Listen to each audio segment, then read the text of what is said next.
این ساختمون مشاهده می‌فرمایید هیچ گونه آبراهی نداره. گودی داخل ساختمون رو نگاه کنید، سطح زمین رو نگاه کنید چقدر گودی داره. و این قسمت رو دوستان اگه زحمت بکشن، اینم آبراه این مدرسه. آب کلا جمع شده رفته داخل ساختمون، داخل اتاقای ساختمون. اینجا هم آب جمع شده، مشاهده کنید.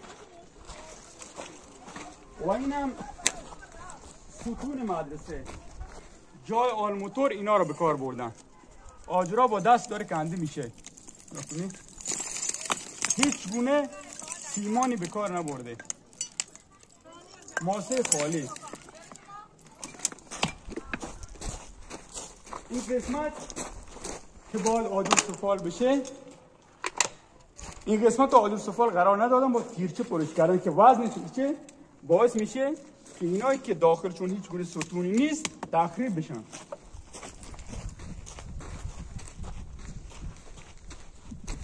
ساختمونی که 950 متر زیربنا داره هیچ گونه استانداردی نداره، هیچ گونه.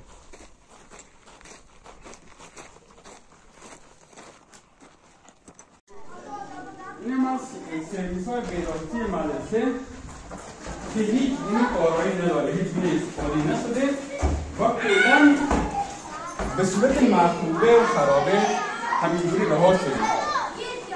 لذا می‌طلبد از مسئولین محترم، خصوصاً جناب آقای بامری نماینده محترم مردمی حوزه ایران شهر، فرماندار محترم شهرستان راست مهندس بولیده‌ای، بخشدار محترم پارود آقای بلوچ‌لاشاری و مدیر کل سازمان توسعه و تاسیس مدارس نوساز استان و کشور، همه مسئولین کشوری و لشکری، سپاه پاسداران واقعا همیشه ثابت کرده که حامی مردم مناطق محروم بوده.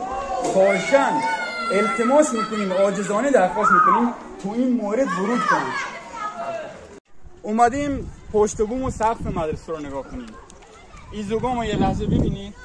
این قسمت دوستان اگه زحمت بکشن چی رو نگاه کنید، فرو رفتگی رو. اینم از وضع ایزوگام. نگاه جالب اینه که دیوار رو ببینید کلا داره تکون میخوره. کجای دنیا همچین ساختمونی دیدی که واسه یه مکان آموزشی درست کنن؟ دوستان زحمت بکشن. قسمت انتهای ساختمان قسمت اداریه. این قسمت یه خورده ستون داره و اما از این قسمت به بعد کل بنای ساختمون ستون نداره. هر لحظه امکان داره این ساختمون آوار بشه رو سر مدیران مدرسه، آموزگاران تو قسمت اداری مستقر هستن. و اینم ایزوگام این قسمت که با راحتی با دست کنده میشه. توی مدرسه همه چیز مشاهده میشه غیر از استاندارد ساختمون سازی. هم از این باغ بریم میرسد.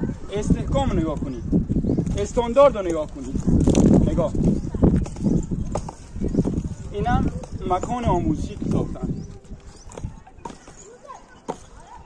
خودتون ببینید. و اینم این قسمت که داره با دست خیلی راحت تکون میخوره. اینم قسمتی که هر آن امکان داره ریزش کنه. و اما جمله آخر من یه جمله سوالی هست از مسئولین محترم و شرافتمند. یه سوالی دارم، شما حاضرین قبول کنین بچه های شما، نوه های شما تو همچین ساختمونی درس بخونن؟ التماس دارم.